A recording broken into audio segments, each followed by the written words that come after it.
Stanford is near to my heart, not least because I live just a mile and a half from here. Of course, if my accent hasn't given it away, for the first part of my life, I had to admire this place from a distance. I went to school on the other side of the country at Auburn University in the heart of landlocked eastern Alabama. You may not know this, but I was on the sailing team all 4 years. It wasn't easy. Back then, the closest marina was a 3-hour drive. For practice, most of the time, we had to wait for a heavy rainstorm to flood the football field. And tying knots is hard. Who knew? Yet somehow, against all odds, we managed to beat Stanford every time. We must have gotten lucky with the win. Kidding aside, I know the real reason I'm here, and I don't take it lightly. Stanford and Silicon Valley's roots are woven together. We're part of the same ecosystem. It was true when Steve stood on the stage 14 years ago. It's true today, and presumably, it'll be true for a while longer still. The past few decades have lifted us together. But today, we gather at a moment that demands some reflection. Fueled by caffeine and code, optimism and idealism, conviction and creativity, generations of Stanford graduates and dropouts have used technology to remake our society. But I think you would agree that lately, the results haven't been neat or straightforward. In just the 4 years that you've been here at the farm, things feel like they've taken a sharp turn. Crisis has tempered optimism. Consequences have challenged idealism. And reality has shaken blind faith. And yet we are still drawn here, for good reason. Big dreams live here, as do the genius and passion to make them real. In an age of cynicism, this place still believes that the human capacity to solve problems is boundless. But so it seems is our potential to create them. That's what I'm interested in talking about today. Because if I've learned one thing, it's that technology doesn't change who we are, it magnifies who we are, the good and the bad. Our problems in technology, in politics, wherever, are human problems. From the Garden of Eden to today, it's our humanity that got us into this mess, and it's our humanity that's going to have to get us out.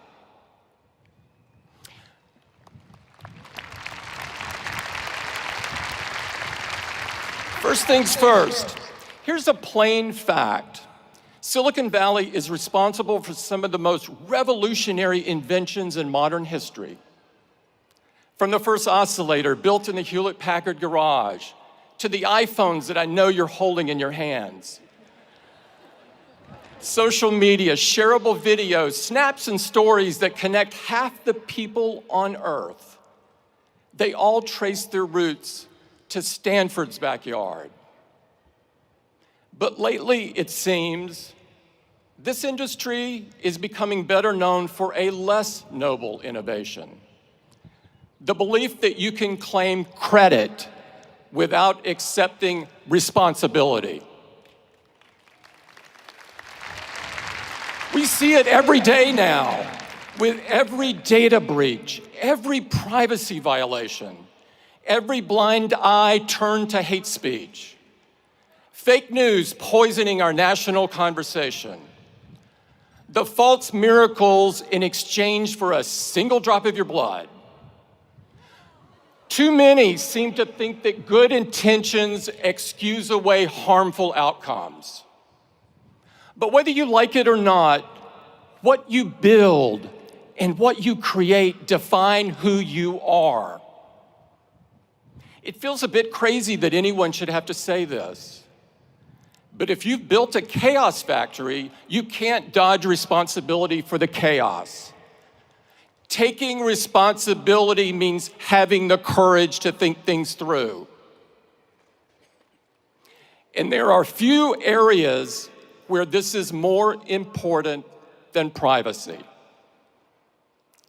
If we accept as normal and unavoidable that everything in our lives can be aggregated, sold, or even leaked in the event of a hack, then we lose so much more than data. We lose the freedom to be human.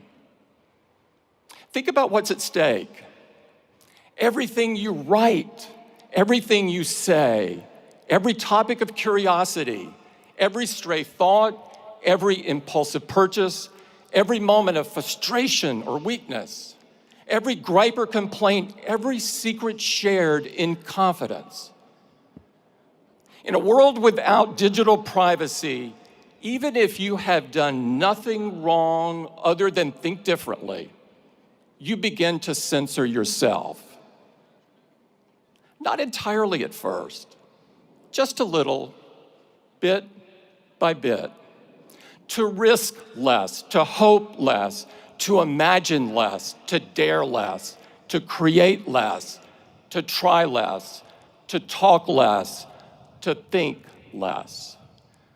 The chilling effect of digital surveillance is profound, and it touches everything. What a small, unimaginative world we would end up with. Not entirely at first, just a little, bit by bit. Ironically, it's the kind of environment that would have stopped Silicon Valley before it had ever gotten started. We deserve better. You deserve better. If we believe that freedom means an environment where great ideas can take root, where they can grow and be nurtured without fear of irrational restrictions or burdens, then it's our duty to change course. Because your generation ought to have the same freedom to shape the future as the generation that came before. Graduates, at the very least, learn from these mistakes. If you want to take credit, first, learn to take responsibility.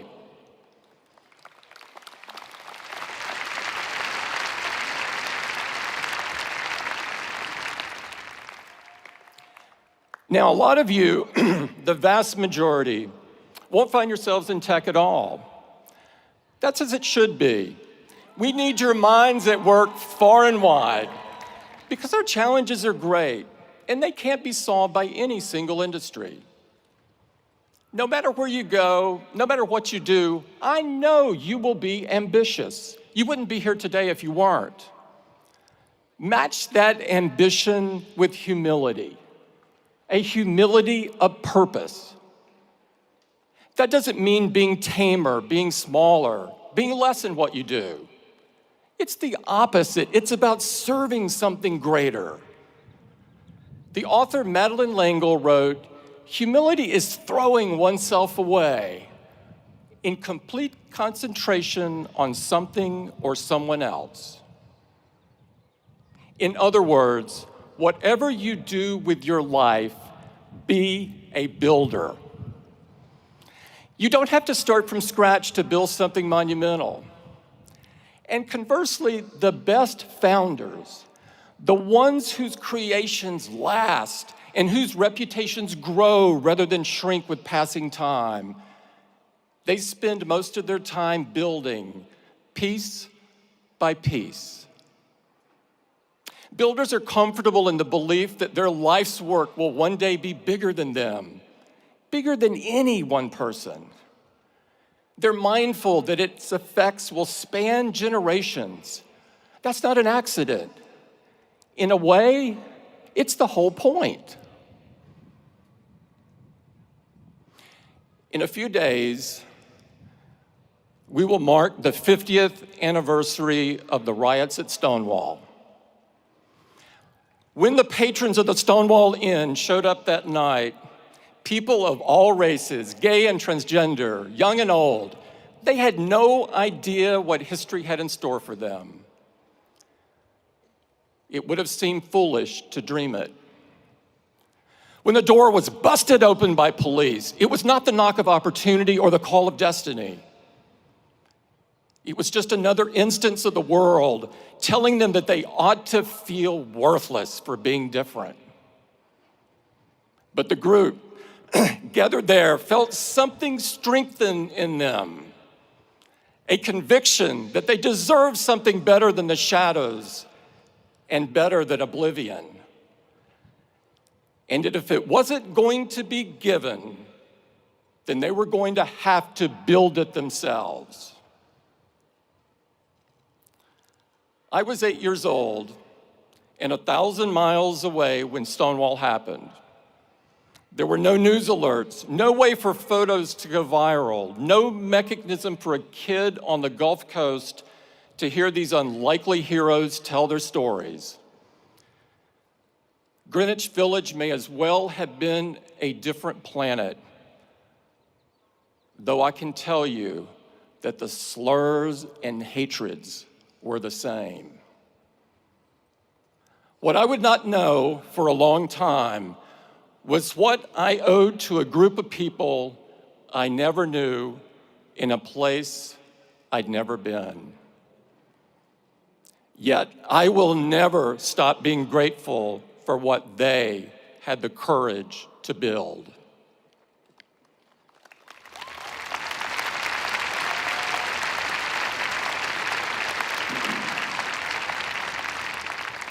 Graduates, being a builder is about believing that you cannot possibly be the greatest cause on this earth because you aren't built to last.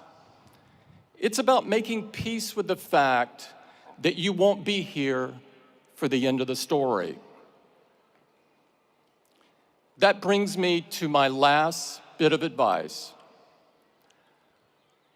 14 years ago, Steve stood on this stage and told your predecessors, your time is limited, so don't waste it living someone else's life.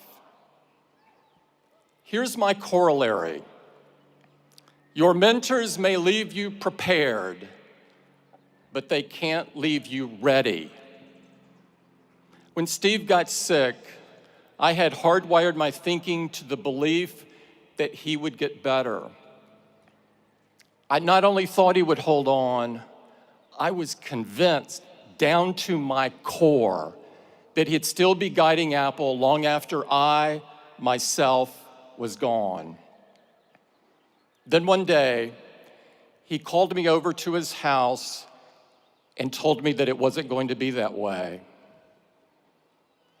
Even then, I was convinced he would stay on as chairman, that he would step back from the day-to-day but always be there as a sounding board. But there was no reason to believe that. I never should have thought it. The facts were all there.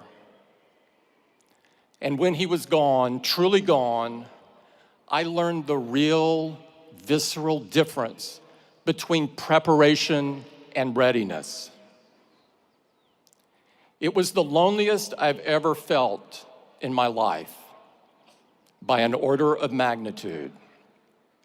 It was one of those moments where you can be surrounded by people, yet you don't really see, hear, or feel them. But I could sense their expectations. When the dust settled, all I knew was that I was going to have to be the best version of myself that I could be. I knew that if you got out of bed every morning and set your watch by what other people expect or demand, it'd drive you crazy. So what was true then is true now. Don't waste your time living someone else's life. Don't try to emulate the people who came before you to the exclusion of everything else, contorting into a shape that doesn't fit. It takes too much mental effort that should be dedicated to creating and building. You'll waste precious time trying to rewire your every thought, and in the meantime, you won't be fooling anybody.